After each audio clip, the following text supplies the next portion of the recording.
Well, as a kid, my parents would take me to the library all the time, kind of on a weekly basis, and I think we would take half the library home with us at each time, and read a bunch of books. And we had kind of a big old house, and the books would all get lost. And ultimately, we had to stop going to the library because we were racking up so many fines because we'd take so many books home, read them, and then just never bring them back. So, my memory is of angry librarians shaking their fists at us when they ran our card through the scan. I mean, my parents did everything they could to foster reading, and happy memories of spending time just in the library, surrounded by books, just wandering through fiction, non-fiction, adult fiction, teen fiction.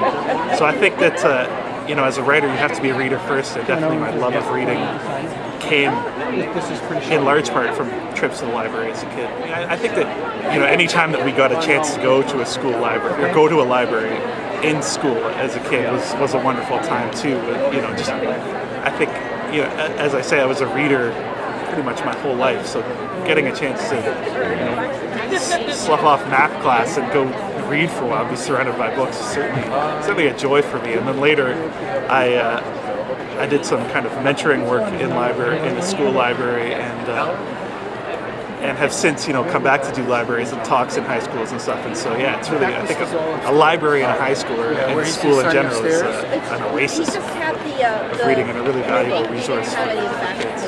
Today, I do a lot of library visits and a lot of library talks, and I think that they're fantastic ways to meet readers and to reach out to readers, which is I really get a lot of joy and pleasure out of talking to readers and meeting people who love books.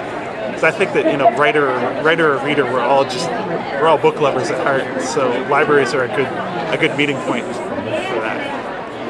I think I'm Canadian, so I'm there's a socialist side to me.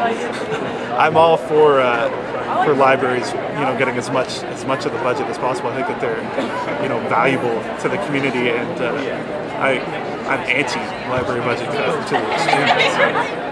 Yeah, as a writer, I really, banning books just, it kind of gets my proverbial goat. It's not something that I'm into. It's not something that I think that as a society we lose by restricting reading material and restricting people's right to free expression. So, I'm against it. Sure. The book that's out now, Criminal Enterprise, or will be out in March, is the second in my series of crime thrillers starring a Minnesota state policeman and an FBI agent.